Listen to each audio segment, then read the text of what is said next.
I'm Mr. MegaManFan. This is the PC Engine Files, and today we're looking at Daisenpu. Although it may look familiar to some of you who know it under a different name, Twin Hawk. The game was published by Taito but developed by Toaplan, home to some of the most infamous vertical shoot 'em ups of all time, many of which have just recently been reissued through limited run games, including one that never came out in the United States, which led to a very famous meme. That game is called Zero Wing, and if you know the meme, it's all your base are belong to us, thanks to a horrible English translation for the European market. Now, in this particular Toaplan game, you have a very unique gimmick where you can summon an entire wing of fighters to join your ship and take on the enemies in formation. And when they get shot down, they do a suicide bomb into whatever is the nearest to them. And once they are depleted, you can summon a second squadron to assist you. But if you dismiss the first or the second squadron, they are gone. Once they are gone, they don't come back. You don't get a third squadron.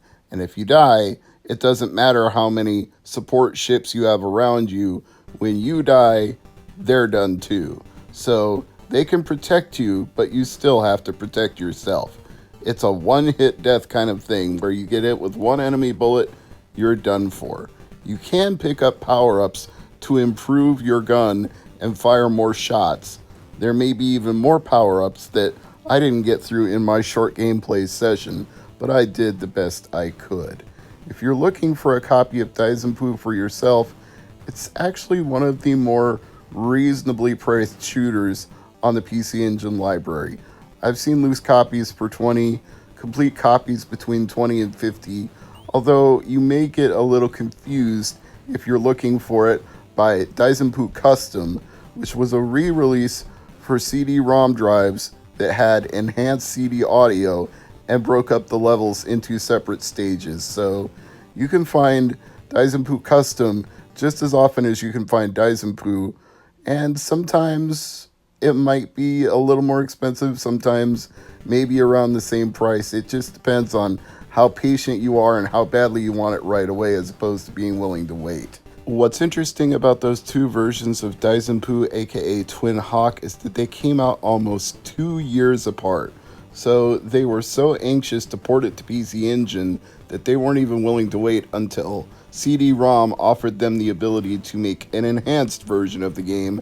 And I guess they figured enough people hadn't bought it the first time around that if they had the CD-ROM add-on, they would go, oh, hey, this is that arcade game, Twin Hawk. I know this game. I want to play it with enhanced audio and enhanced whatever, so I'll buy it because I have the CD-ROM add-on. Or maybe they thought it would work the other way around. They thought, wow, people who don't have the CD-ROM add-on will just have to get it now because they'll want to play the enhanced version of Daisenpu. Even if they already have the original, they're going to want this.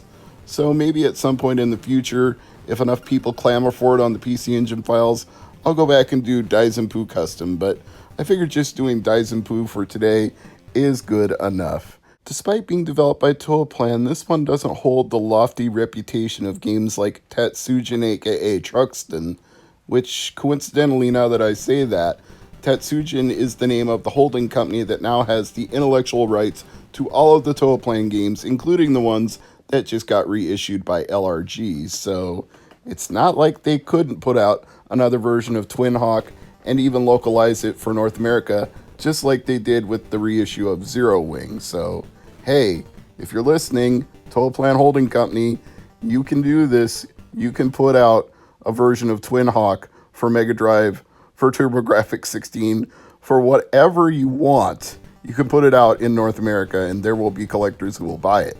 Even though this is considered to be a quote-unquote flop if you take Wikipedia's word for it. It was, I'm taking their word for it here, this is what they said, met with mixed reception from its initial release in arcades as well as home conversions. Even though they say that, when I look at the scores that it was reviewed, I see like 30 out of 40, 71%, 3 out of 5 stars. I mean, that doesn't sound abysmal. Maybe it's on the lower end of good. That's like C plus, C minus, but it's not an abysmal piece of garbage that's completely unplayable. And I certainly don't find it to be so playing this game.